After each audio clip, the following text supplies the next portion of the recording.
ব্যস্ত রাস্তায় যেখানে স্বপ্ন জয় করার আকাঙ্ক্ষা প্রতিটি পথচারীর চোখে ঝিলিক দেয়, সেখানে এক তরুণ কোটিপতি আরিয়ান তার জীবনের একটি বড় ডিল ফাইনাল করার পর মন্দিরের দিকে পা বাড়ায়। তার মনে একটি পুরনো স্মৃতির ঝড় ওঠে, যা তাকে একটি মন্দিরের সিঁড়িতে নিয়ে যায়। সেখানে ভাগ্যের অদ্ভুত খেলায় তার চোখ পড়ে এক বিধবা মহিলার উপর, যিনি পুজো শেষ করে নামছিলেন। তাদের চোখাচোখি হতেই দুজনের চোখে অশ্রু ঝরে পড়ে। কে এই রহস্যময়ী মহিলা? কেন আরিয়ানের চোখে অশ্রু এলো? এই গল্পে লুকিয়ে আছে এক হৃদয়স্পর্শী প্রেম, ত্যাগ এবং পুনর্মিলনের কাহিনী। জানতে হলে পড়ে যান আরিয়ানের এই অসাধারণ জীবনের গল্প। এক কোটিপতি ছেলে আরিয়ানের একটা ডিল ফাইনাল হয়ে যায়। তারপর সে যখন পরের দিন নিজের কোম্পানিতে যাচ্ছিল, তখন তার মনে পড়ে একটা মন্দিরের কথা। সে ভাবে, চলো মন্দিরে গিয়ে একটু পুজো করে নিই। এই ভেবে সে ড্রাইভারকে বলে, গাড়িটা মন্দিরে লাগাও। তারপর সে গাড়ি থেকে নেমে মন্দিরের সিঁড়ি দিয়ে উঠতে শুরু করে। কিন্তু সে যখন মন্দিরের সিঁড়ি দিয়ে উঠছিল, তখনই সেই মন্দির থেকে একজন বিধবা মহিলা পুজো করে নামছিল। এখানে যখনই ছেলেটির চোখে সে বিধবা মহিলার মুখ দেখা যায় এবং বিধবা মহিলার চোখে সে ছেলেটি দেখা যায়, তখনই দুজনের চোখাচোখি হয়। আর যেই দুজনের চোখাচোখি হয়, তখনই দুজনের চোখ থেকে অশ্রু ঝরতে শুরু করে। কে ছিল সেই বিধবা মহিলা এবং কি কারণে এই কোটিপতি ছেলে আরিয়ানের চোখে তাকে দেখে অশ্রু এলো? পুরো সত্যিটা জানতে এই গল্পটি শেষ পর্যন্ত পড়ুন। এই গল্পটি মুম্বাইয়ের এক ছেলে আরিয়ানের। আরিয়ান যে মুম্বাইয়ের এক গরিব বস্তিতে তার মা বাবার সঙ্গে থাকত। তার বাবা এদিক ওদিক ছোটোখাটো মজুরি করে সংসার চালাত। কিন্তু আরিয়ান পড়াশোনায় খুবই বুদ্ধিমান এবং খুবই কাবেল ছিল।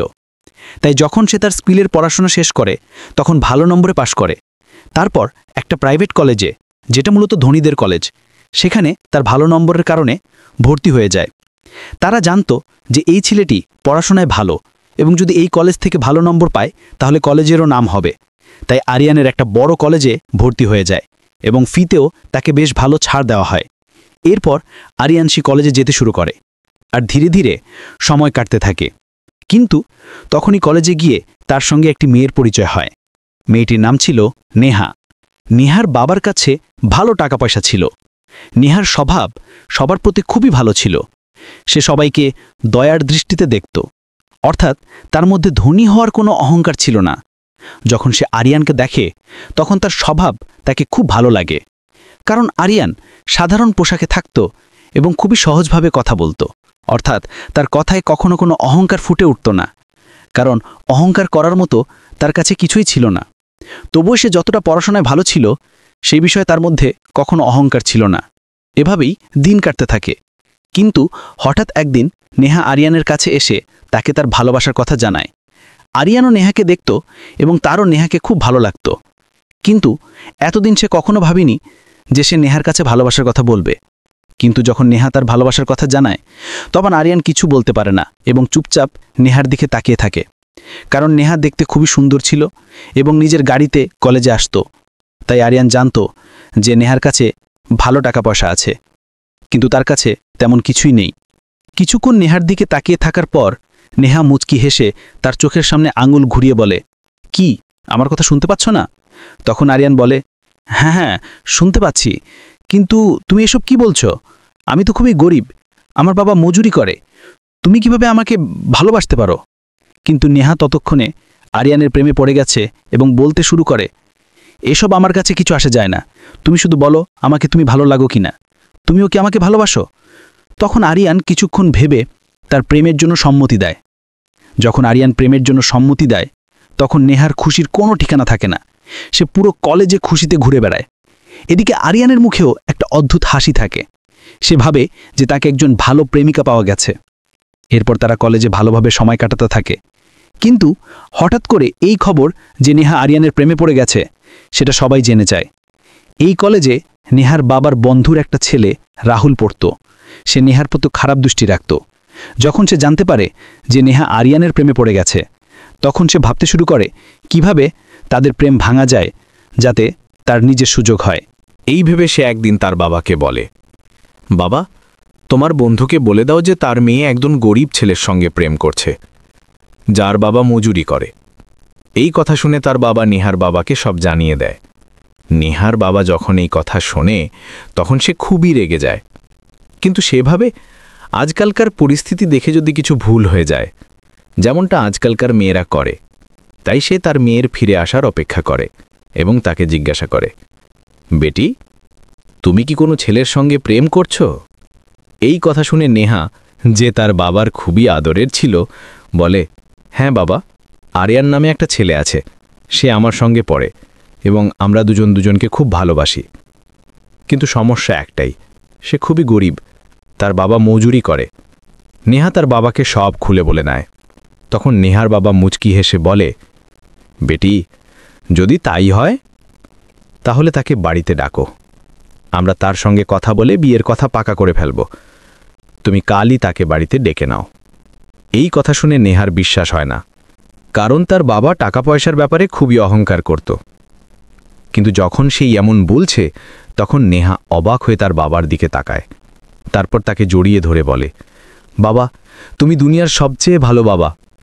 এই কথা শুনে বাবাও হাসে এবং নেহাও হাসতে হাসতে তার বেডরুমে গিয়ে আরিয়ানের কাছে ফোন করে।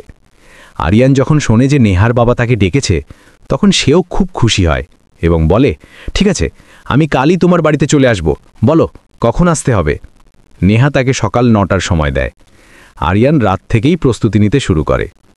ধীরে ধীরে সকাল হয় এবং সকাল হতেই আরিয়ান ভালোভাবে তৈরি হয়ে ঠিক 9টায় নেহার বাড়ির দরজায় বেল বাজায়। এদিকে নেহাও সকাল থেকে প্রস্তুতিতে ব্যস্ত। সে ভাবছে আজ তার প্রেমিক আসবে এবং হয়তো আজই বাবা বিয়ের কথা পাকা করে ফেলবে। এই ভেবে সে উৎফুল্ল হয়ে দরজা খোলে। দরজা খুলতেই সামনে আরিয়ান দাঁড়িয়েছিল। দুজনের চোখাচোখি হয় এবং চোখে চোখে তারা অনেক কথা বলে নেয়। এরপর নেহা আরিয়ানকে বাড়ির ভেতরে ডাকে।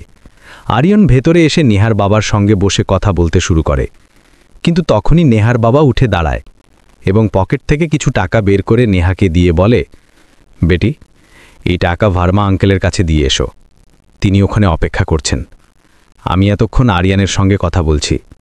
এই কথা শুনে নেহা খুব খুশি হয় এবং টাকা নিয়ে গাড়িতে করে ভার্মা আঙ্কেলের কাছে চলে যায়, কারণ তাদের বাড়ি এখান থেকে প্রায় 3 কিলোমিটার দূরে ছিল। সেখানে যেতে আসতে এবং টাকা দিতে প্রায় 20 মিনিট লাগবে, কারণ রাস্তায় ট্রাফিকও থাকে। নেহা চলে যায়, কিন্তু তখনই নেহার বাবা আরিয়ানকে অপমান করতে শুরু করে, নানা রকম খারাপ কথা বলতে থাকে। বলে, ফাঁসিয়ে দিয়েছ তাই না আমার মেয়েকে, এখন আমি বাধ্য হয়ে তোমার সঙ্গে ওর বিয়ে দেব, তাই না? তোমার মতো গরিবদের এই কাজ। কিন্তু আরিয়ানের এমন কোনো উদ্দেশ্য ছিল না। সে নেহার সঙ্গে সত্যিকারের ভালোবাসা করত। সে নেহার বাবাকে বোঝানোর চেষ্টা করে, কিন্তু তার বাবা তাকে ভীষণভাবে অপমান করে। যখন আরিয়ান পুরোপুরি অপমানিত হয়ে যায়, তখন সে বলে, বাস আঙ্কেল, বাস করুন, যদি এমনই হয় তাহলে আপনার মেয়েকে থামিয়ে দিন, সেই আমাকে ভালোবাসার কথা বলেছিল। তখন নেহার বাবা বলে, আমি তো আমার মেয়েকে ভালোবাসি, আমি কিভাবে তাকে মানা করব? যদি তুমি সত্যি সৎ হও এবং টাকা পয়সার কোনো লোভ না থাকে, তাহলে আর মেয়ের সঙ্গে কথা বলবে না। আজ যখন সে ফিরে আসবে তখন তাকে মানা করে দিও, তাহলেই আমি বিশ্বাস করব যে তুমি সত্যিই সৎ। এই কথা শুনে আরিয়ানের মনে ধাক্কা লাগে, কিন্তু সে ভাবে, যখন এমন বলছে তাহলে ঠিক আছে, এমনই করব।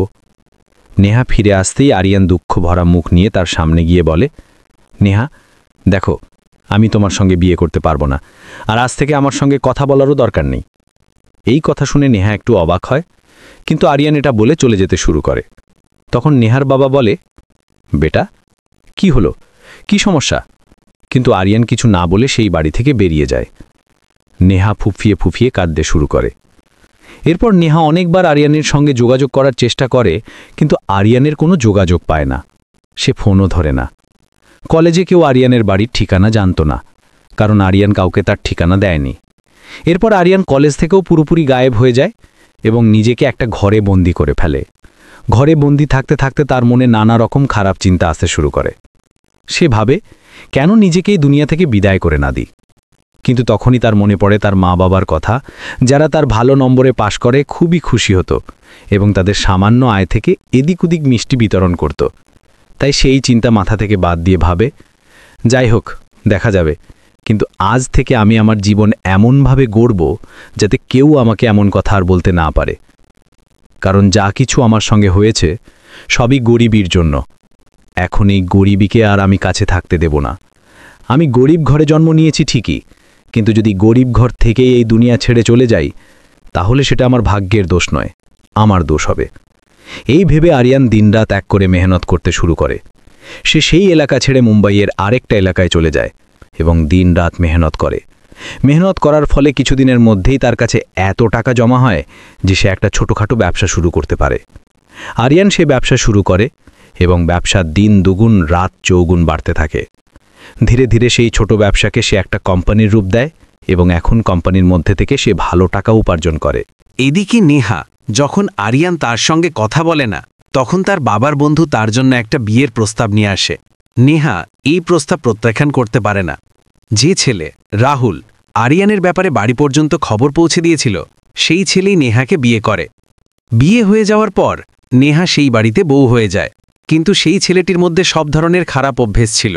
সে মদ খেত এবং অন্য মেয়েদের সঙ্গে অবৈধ সম্পর্ক রাখত। কিন্তু নেহার বাবার এতে কোনো আপত্তি ছিল না, কারণ বড়লোকদের মধ্যে এসব সাধারণ বলে মনে করা হয়। সে বলে, কিছু যায় আসে না বেটি, এটা কোনো বড় ব্যাপার নয়, এই বলে সে তার মেয়েকে বোঝায়। কিন্তু যখন নেহা এসবের জন্য খুবই বিরক্ত হয়ে যায়, তখন সে একদিন তার স্বামীকে বোঝানোর সিদ্ধান্ত নেয়। কিন্তু তখনই তার স্বামী তার ওপর হাত তোলে এবং তাকে মারধর করে। ধীরে ধীরে তাদের বিয়ের প্রায় 3 থেকে 4 বছর কেটে যায়। একদিন হঠাৎ নেহার কাছে খবর আসে যে তার স্বামী মদের নেশায় গাড়ি চালাচ্ছিল এবং দ্রুত গাড়ি চালানোর কারণে সেই দুনিয়া ছেড়ে চলে গেছে। এখানে তার স্বামীর একজন বড় ভাই ছিল। নেহা যখন বিধবা হয়ে যায়, তখন তার বড় ভাই তাকে ধাক্কা দিয়ে বাড়ি থেকে বের করে দেয়। নেহা বাধ্য হয়ে তার বাবার কাছে চলে যায়। যখন তার বাবা এসব জানতে পারে, তখন সে খুবই অবাক হয় এবং তার বন্ধুর কাছে ফোন করে। কিন্তু তার বন্ধুও মত পাল্টে ফেলে, কারণ নেহা যদি সেই বাড়িতে থাকে তাহলে সম্পত্তির একটা অংশ তাকেও দিতে হবে। তাই সে বলে, দেখো ভাই, এতে আমার ছেলে ঠিকই বলছে, এতে দোষ কি? এখন তোমার মেয়ের আরেকটা বিয়ে দিয়ে দাও এবং তাকে অন্য বাড়িতে পাঠিয়ে দাও, তার তো সন্তানও নেই। এই কথা শুনে নেহার বাবা ফোন কেটে দেয়। কিন্তু সে ভাবে, এদের বিরুদ্ধে মামলা করব, এরা এমন করতে পারে না। তখন নেহা তার বাবাকে থামিয়ে বলে, না বাবা, কিছু করার দরকার নেই, আমার ভাগ্যে যা লেখা ছিল তা তো হয়েই গেছে। এখন তুমি চুপ করে থাকো, আমি এই বাড়িতেই সময় কাটিয়ে দেব। আর যদি তোমারও আমার সঙ্গে সমস্যা হয় তাহলে এই বাড়িও ছেড়ে চলে যাব, অন্য কোথাও গিয়ে সময় কাটাবো। এই কথা শুনে তার বাবার চোখে জল এসে যায় এবং সে তার মেয়েকে জড়িয়ে ধরে বলে, বেটি, তুমি এখানে আরামে থাকতে পারো, কোনো সমস্যা নেই। এরপর নেহা সেখানেই থাকতে শুরু করে, কিন্তু তার মনে বারবার আরিয়ানের কথা মনে পড়ে এবং সে আরিয়ানের কথাই ভাবে। ধীরে ধীরে এই বিষয়ে আরও 2 বছর কেটে যায়। এই 2 বছরে নেহার পড়শিরা কথা বলতে শুরু করে যে বিধবা মেয়েকে বাড়িতে রাখা হয়েছে। নেহার বাবা অনেকবার তার বিয়ে দেওয়ার কথা ভেবেছে, কিন্তু নেহা স্পষ্টভাবে মানা করে দেয়। সে বলে, বাবা, আমার ভাগ্যে যখন এই স্বামী লেখা ছিল না, তাহলে পরের স্বামীর উপর কি ভরসা যে আমার জীবন ভালোভাবে কাটবে? সেও কিছু না কিছু এমন করবে। এখন আমি আর বিয়ে করব না। একবার তুমি আমার বিয়ে দিয়েছ, এখন আমাকে বাড়িতেই থাকতে দাও। কারণ যখন নেহার সেই ছেলের সঙ্গে বিয়ে হয়, তখন সে তার বাবাকে মানা করেছিল, কিন্তু বাবা বলেছিল, বেটি, এখন কি করব? বিয়ে তো তোর করতেই হবে, কুমারী মেয়েকে বাড়িতে রাখা যায় না। এই কথা শুনে বাবাও চুপ করে যায় এবং তাকে বোঝা যায় যে তার মেয়ের সঙ্গে যা কিছু হচ্ছে তা তার নিজের কর্মফল, কারণ সে আরিয়ানের সঙ্গে বিচারিতা করেছিল। মেয়ের সামনে ভালো সাজলেও আরিয়ানের সামনে খুব খারাপ হয়েছিল। এরপর সে ফুপিয়ে কাঁধে। কিন্তু এখন সে কি করবে? কারণ এই অবস্থায় আরিয়ানও তাকে গ্রহণ করবে না। এই সব কথা এখন অনেক দিন হয়ে গেছে। হয়তো আরিয়ান তার জীবন ভালোভাবে শুরু করে ফেলেছে, এই ভেবে সে চুপচাপ থাকে। এইদিকে নেহা তার মন ভোলানোর জন্যে কাছের মন্দিরে যেতে শুরু করে এবং অনেকক্ষণ ভগবানের সামনে বসে তার ভাগ্যের কথা ভাবে যে ঈশ্বর তার জন্য কি ভাগ্য লিখেছেন। এই সময় আরিয়ান তার পরিবারের সঙ্গে একটা অন্য বাংলোয় চলে যায় এবং সেখান থেকে প্রতিদিন তার কোম্পানিতে যায়। তখনই তার একটা ডিল ফাইনাল হওয়ার কথা ছিল। ডিল ফাইনাল হয়ে গেলে সে ঈশ্বরের কাছে লাখ লাখ ধন্যবাদ দেয়। তারপর পরের দিন যখন সে বাড়ি থেকে কোম্পানিতে যাচ্ছিল, তখন রাস্তায় একটা মন্দির দেখতে পায়। সে ড্রাইভারকে বলে, ড্রাইভার, গাড়িটা মন্দিরে লাগাও, আমি একটু পুজো করে নেব। ড্রাইভার মন্দিরে গাড়ি লাগায় এবং আরিয়ান সেখান থেকে নেমে মন্দিরের সিঁড়ি দিয়ে উঠতে শুরু করে। ঠিক তখনই সেই মন্দিরে নেহা পুজো করতে এসেছিল। কিন্তু যখন সে সিঁড়ি দিয়ে নামছিল, তখন আরিয়ানও উঠছিল। তাদের দুজনের চোখাচোখি হয়। যেই দুজনের চোখাচোখি হয়, তখনই তাদের পুরনো সব কথা মনে পড়তে শুরু করে এবং দুজনেরই চোখে জল এসে যায়। এরপর আরিয়ান নেহার দিকে তাকায় যে নেহা কিছু বলবে, আর নেহা আরিয়ানের দিকে তাকায় যে আরিয়ান কিছু বলবে। কিন্তু দুজনেই একে অপরকে ক্রস করে চলে যায়। আরিয়ান যেই নেহাকে ক্রস করে তখনই তার আর সহ্য হয় না। সে হঠাৎ পিছনে ফিরে নেহাকে ডাকে। নেহাও থেমে যায়। আরিয়ান নেহাকে তার কাছে ডাকে। দুজনের চোখে জল ছিল। যখন দুজন মুখোমুখি হয় তখন তারা একে অপরের অশ্রু মুছে দেয় এবং সেখানে বসে কথা বলতে শুরু করে। কথার মাঝে দুজনেই একে অপরের অবস্থা জানতে পারে। আরিয়ান এখনো বিয়ে করেনি, এটা নেহা জানতে পারে। অনেকবার আরিয়ানের বাড়ির লোক তার জন্য ভালো ভালো প্রস্তাব এনেছিল, কিন্তু সে স্পষ্টভাবে মানা করে দিয়েছিল। সে বলতো, মা বাবা, আমি বিয়ে করব না। জীবনে একটা মেয়েকে ভালোবেসেছিলাম, সে না মিললে অন্য কারো সঙ্গে জীবন কাটাতে পারবো না। যখন আরিয়ান এসব জানতে পারে তখন সে নেহাকে বলে, নেহা, যদি তাই হয় তাহলে কি তুমি আমাকে বিয়ে করবে? এই কথা শুনে নেহা, যে কিছুক্ষণ আগে শান্ত হয়েছিল, বলে, আরিয়ান, এখন আমি আর তোমার যোগ্য নই। আমি পুরোপুরি অপবিত্র হয়ে গেছি, আর আমি বিধবাও। কিন্তু তখনই আরিয়ান বলে, আমার কিছু যায় আসে না যে তুমি বিধবা না কে, কারণ সেই সময় আমি খুবই গরিব ছিলাম। কিন্তু তুমি যখন আমাকে তোমার ভালোবাসার যোগ্য মনে করেছিলে, তখন আমি যদি এখন তোমাকে গ্রহণ না করি তাহলে সেটা আমার ভালোবাসার সঙ্গে অসততা হবে। এই কথা বলে আরিয়ান হাসতে শুরু করে। নেহাও তার কথা শুনে হাসতে শুরু করে। এরপর আরিয়ান বলে, চলো তোমার বাবার কাছে যাই এবং তাদের সঙ্গে কথা বলি। নেহা আরিয়ানের সঙ্গে তার বাবার বাড়িতে যায়। আরিয়ান নেহাকে তার গাড়িতে বসিয়ে সোজা সেই বাড়িতে পৌঁছে যায়। কিন্তু আজ আরিয়ানের চালচলনে একটা অদ্ভুত আত্মবিশ্বাস। আগের মতো সাধারণ পোশাকে নেই, আজ সে ভালো স্যুট পরেছে। নেহার বাবার সামনে গিয়ে সে বলে, আঙ্কেল, আপনি কি এখন আপনার মেয়ের বিয়ে আমার সঙ্গে দিতে পারেন? কারণ আজ আমিও কোটিপতি। এই কথা শুনে নেহার বাবা দুই হাত জোড় করে আরিয়ানের কাছে ক্ষমা চাইতে শুরু করে। বলে, বেটা, আমাকে মাফ করে দাও। আমি খুব বড় ভুল করেছি যে দুজন প্রেমিক প্রেমিকাকে আলাদা করার চেষ্টা করেছিলাম। এটা তোমার আমার উপর বড় উপকার হবে যদি তুমি এখন আমার মেয়েকে গ্রহণ করো। এরপর নেহাও তার বাবার কাছে দু চার কথা বলে দেয়, কারণ আরিয়ান তাকে জানিয়ে দিয়েছিল যে তার বাবা আগে তাকে কি বলেছিল এবং কি কারণে সে সেখান থেকে গুমনাম জীবনযাপন করতে শুরু করেছিল। তখন বাবা তার মেয়ের কাছেও ক্ষমা চায় এবং বলে, বেটি, যা হয়ে গেছে তা ভুলে যাও, কিন্তু এখন তুমি এই ছেলের সঙ্গে বিয়ে করো যদি সে বিয়ে করতে রাজি থাকে এবং তার সঙ্গে জীবন কাটাও। আরিয়ান যখন তার বাড়ির লোকেদের সঙ্গে এই বিষয়ে কথা বলে তখন তারাও এই বিয়ের জন্য সম্মতি দেয়। এরপর আরিয়ান এবং নেহার ধুমধাম করে এবং রীতিনীতি মেনে বিয়ে হয়ে যায়। বিয়ে হওয়ার পর নেহা আরিয়ানের বাড়িতে বউ হয়ে যায় এবং সেখানে তার সঙ্গে ভালোভাবে জীবন কাটাচ্ছে।